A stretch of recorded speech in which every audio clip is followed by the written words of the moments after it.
এরপরে আরেকটা প্রশ্ন আছে, মুসলমান হয়েও বিধর্মী বা হিন্দুদের কাছে রোগ মুক্তির জন্য ঝাড়ফুঁক করতে যাওয়ার পরিণাম কি? আমাদের নারায়ণপুরে কতিপয় সাধারণ মানুষ হিন্দুর নিকট ঝাড়ফুঁক এবং তাবিজ কবজ নিতে যায়। ভালো করে শুনেন, দরকারি প্রশ্ন। শুধু আপনাদের নারায়ণপুরে না, বাংলাদেশে অনেক জায়গায় এরকম হয়। যদি কোনো মুসলমান কোনো মুশরিকের কাছে ঝাড়ফুঁক করতে যায় এবং সেখান থেকে সে চিকিৎসা গ্রহণ করে, তাহলে এটার ফলে সে শুধু গুনাহে লিপ্ত হবে তা নয়, ঈমান হারা হওয়ার মতো বিষয় থাকতে পারে এখানে। কারণ সাধারণত যার আল্লাহর প্রতি ঈমান নাই সে কি করে ঝাড়ফুঁক করবে?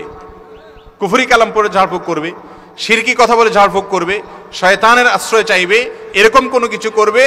আজকাল আমাদের সমাজে, বিশেষ করে ঢাকা শহরে, শহরগুলোতে, বিভিন্ন জেলা শহরগুলোতে দেখবেন কারেন্টের খাম্বার মধ্যে, ব্রিজের মধ্যে বিভিন্ন জায়গায় তান্ত্রিক অমুক কবিরাজ আছে না নাই? ওই কামরূপ খামাকা থেকে এসেছে, অমুক জায়গা থেকে আসছে, ট্রেনিং নিয়ে আসছে, এটা করছে সেটা করছে, স্বামী স্ত্রীর অমিল, এটা সেটা, এই সব সে ঠিক করে। এগুলো হলো এই সমাজের সবচাইতে সাইলেন্ট যে ক্রিমিনাল আছে, সাইলেন্ট যে অপরাধীগুলো আছে, তাদের মধ্যে থেকে শীর্ষস্থানে এরা।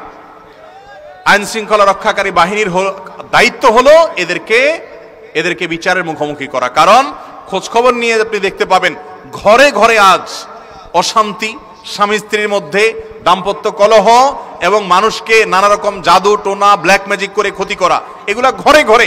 এই সবগুলো এই সমস্ত তান্ত্রিক কবিরাজরা ফেসবুক ইত্যাদিতে দেখবেন প্রচুর পরিমাণে পোস্ট, অমুক তান্ত্রিক কবিরাজ, তমিক তান্ত্রিক কবিরাজ, এগুলো সবগুলো হলো ইবলিসের দোসর।